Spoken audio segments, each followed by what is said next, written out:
Max Muller की शिक्षा नीति सनातन और भारत विरोधी क्यों है? हेलो फ्रेंड्स, बहुत पहले नहीं, पिछले 2000 वर्ष पीछे ही चले जाएं तो पाएंगे कि भारत ने बहुत से राजनीतिक, धार्मिक और सामाजिक परिवर्तन देखे हैं। यवनों का आना, मुगलों का आना और ब्रिटिश का आना सब देखा है।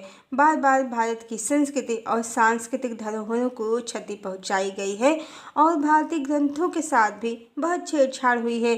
तक्षशिला विश्वविद्यालय को तो आक्रांताओं ने ऐसी आग लगाई कि 3 महीने तक पुस्तकालय जलता ही रहा है।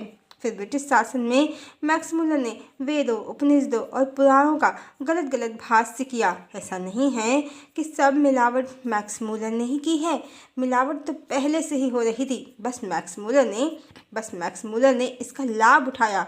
ब्रिटिश शासन में गुरुकुल की शिक्षा व्यवस्था समाप्त की गई, मिशनरी और कॉन्वेंट स्कूल बनाए गए, भारतीय ग्रंथों में जमकर गलत भाष्य किए गए और शिक्षा व्यवस्था से भारतीय ग्रंथों का ज्ञान हटा दिया गया।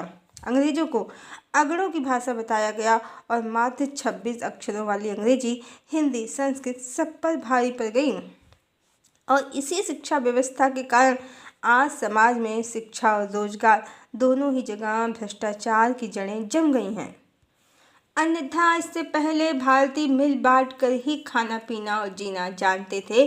कंपटीशन की फिलॉसफी इसी ब्रिटिश शासन की देन है, जहां अपनों को पीछे ढकेल कर लोग सफलता पाना चाहते हैं और इसे टैलेंट का नाम दे दिया गया है। ये भारत की फिलॉसफी, भारत का दर्शन नहीं है। आज जो नीति शिक्षा और जीविकोपार्जन के लिए चलाई जा रही है वो मैक्स मूलर की ही देन है, जिसे हम भोगवाद का मॉडर्न वर्जन समझ सकते हैं। मानवीय मूल्य समझाने वाली किताबें बच्चों के पाठ्यक्रम में हैं ही नहीं, होंगी भी कैसे?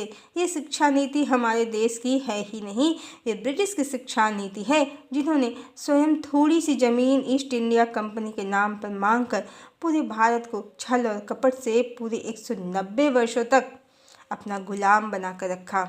युद्ध तो ये किसी भी राजा या रानी से नहीं जीत पाते थे, सिर्फ छल, प्रपंच और फूट डालकर ही ये भारत पर शासन कर पाए। और आज भारतीय युवक युवतियों का ये हाल है कि घिसी पिटी अंग्रेजी बोलने में ये गर्व का अनुभव करते हैं, पर वेदों की ऋचाएँ क्या हैं, श्री राम कौन है, श्री कृष्ण कौन है, श्रीमद् भगवद गीता में क्या लिखा है, ये इनको कुछ पता नहीं है। परमात्मा कौन है, जीव कौन है, ब्रह्म क्या है, शक्ति क्या है, इन्हें जानने की कोशिश करना तो दूर, ये इन शब्दों से भी दूर भागते हैं। बस रात दिन अंग्रेजी सभ्यता और उसके लिटरेचर की ही गुण गाते हैं, जबकि सभ्यता ही मात्र 2000 वर्ष से ज़्यादा का इतिहास नहीं रखती है। मात्र 26 अक्षरों वाली भाषा है इनकी, जहाँ मात्रा तक का आविष्कार नहीं है। और ज्ञान के नाम पर इनकी धार्मिक किताबों में आदम और हव्वा एक सेब खा लेते हैं, फल खा लेते हैं और धरती लोक पर टपक जाते हैं। जीव, ब्रह्म, ओंकार और शक्ति ये क्या होता है, ये तो इनको पता ही नहीं है। और इनकी किताबों में परमेश्वर मनुष्यों को स्वयं बलि देना सिखाते हैं। जो संस्कृति ही हिंसा पर टिकी हो, उससे और उसकी चलाई जा रही शिक्षा नीति से क्या मिल सकता है? यही जो आज समाज को मिल रहा है, ईर्ष्या, द्वेष, प्रतिस्पर्धा, भ्रष्टाचार और एक उद्विग्न और आशाहीन समाज, जहां एक की असफलता दूसरे को अपनी सफलता लगती है।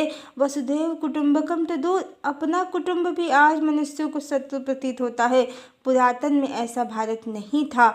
भारत की नीति वसुधैव कुटुंबकम की ही रही है और धर्म की एक ही परिभाषा रही है, मनुष्यता। परहित सरिस धर्म नहीं भाई, पर पीड़ा सम नहीं अधमाई। यही भारत का दर्शन है। अगर समाज को सुखी बनाना है तो मैक्स मूलर की शिक्षा नीति को हटाना होगा।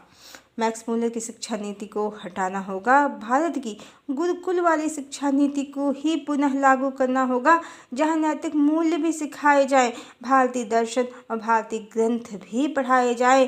राम, कृष्ण और बुद्ध परम ब्रह्म परमात्मा है, ये भी बताया जाए। अंग्रेजी और अंग्रेजी सभ्यता का भ्रम हटाया जाए।